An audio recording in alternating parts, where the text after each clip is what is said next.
Welcome back. I'm so delighted we can have these quick moments to talk about God, the kingdom, the Bible, His people.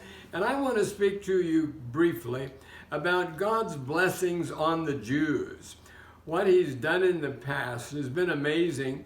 And let's talk a few minutes about His plans for the future. First of all, I was ordained in 1949, and in my early ministry made a dozen trips to Israel. I loved going, I loved being there, studying that part of the world. And I was in the city of Jerusalem before the 6 Days War, which was June 1967, when the old city, the walled city of Jerusalem, was still under Muslim control. No Jews were there. And reluctantly, I tell you, that Jerusalem at that time was in a terrible, terrible state of neglect. I don't even want to bother describing what it was like. But when the city returned to Jewish ownership that year, 1967, it was instantly made into a showplace. Wonderfully. The city was scrubbed clean, landscaped, flowers planted, floodlighted at night with sidewalks and beautiful parks. The Jews delighted in restoring Jerusalem to its historic glamour and beauty. And with that as the background, I want to talk briefly about what the Bible calls the blessing of Abraham. Now, this does not involve just the Jews. This involves believers in God, Jesus Christ today. But I want to discuss why it's important to us. Genesis 12, 1 through 3, the Lord said to Abram, "Get out of your country, from your family, from your house, to a land that I will show you. I will make you, Abram, a great nation. I will bless you and make your name great, and you shall be a blessing." Hear this. "I will bless those who bless you, and I will curse him who curses you, and in you all the families of the earth shall be blessed." Now that is God's specific message to Abraham. And then what the Bible calls the blessing of Abraham is spiritually, psychologically, and physiologically still on the Jewish people. Now you hear that. What God calls, the Bible calls, the blessing of Abraham is still resting on the Jewish people. God's protection is now over them, still over them, and the Jews as a people will survive in spite of Adolf Hitler, Muslim hatred, worldwide Semitism, and all the anger and hostility that goes with it. The Jews will survive. Please hear me say that. And let me illustrate what I mean by Jews experiencing the blessing of God. Hear this statistic carefully. Muslim population is nearly 2 billion people worldwide, or approximately 20% of the earth's population. Now, by contrast, Jews represent only 0.02%, or 18 million scattered worldwide. That's the Jews. Hear the rest of it.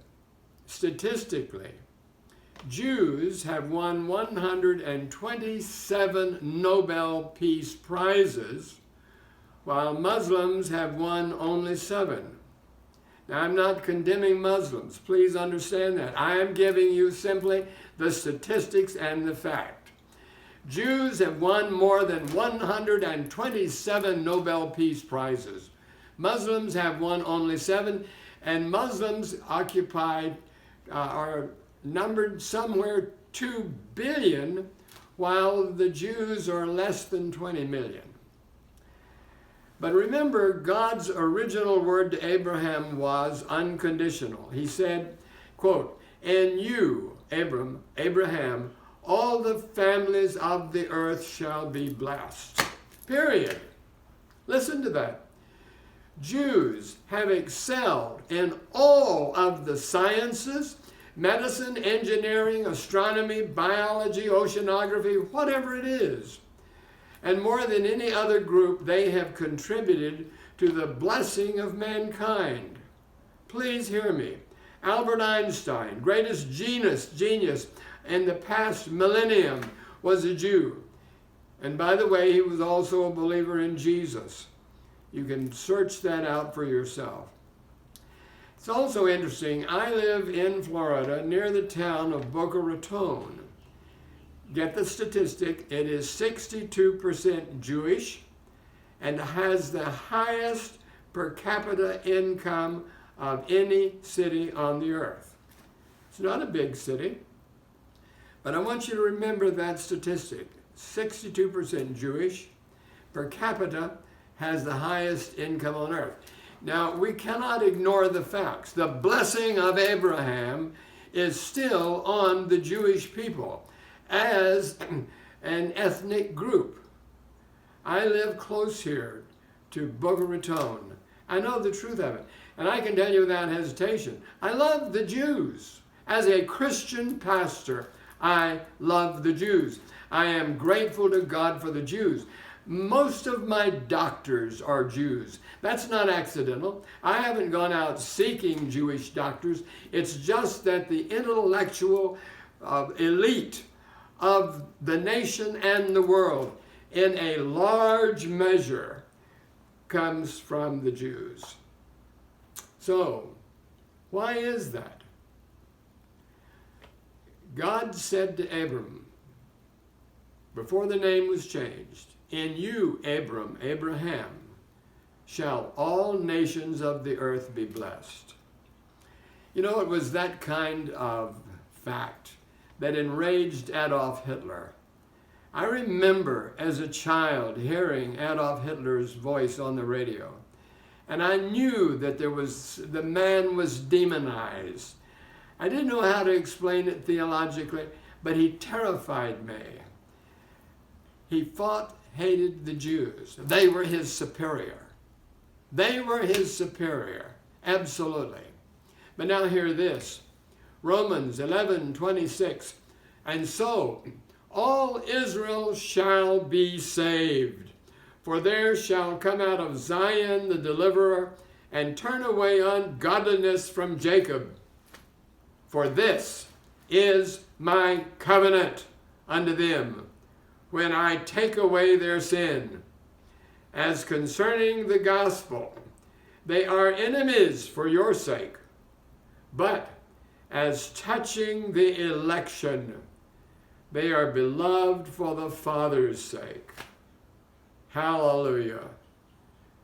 Hallelujah. Thank God for the Jews. I bless them, salute them, pray for them, and God hastens the day, the time of his appearing, when all the Jews shall be saved. God bless you. Remember this little book, Spirit-Empowered Theology. It's available online, Amazon. It's not expensive. 300 questions and answers on Bible topics.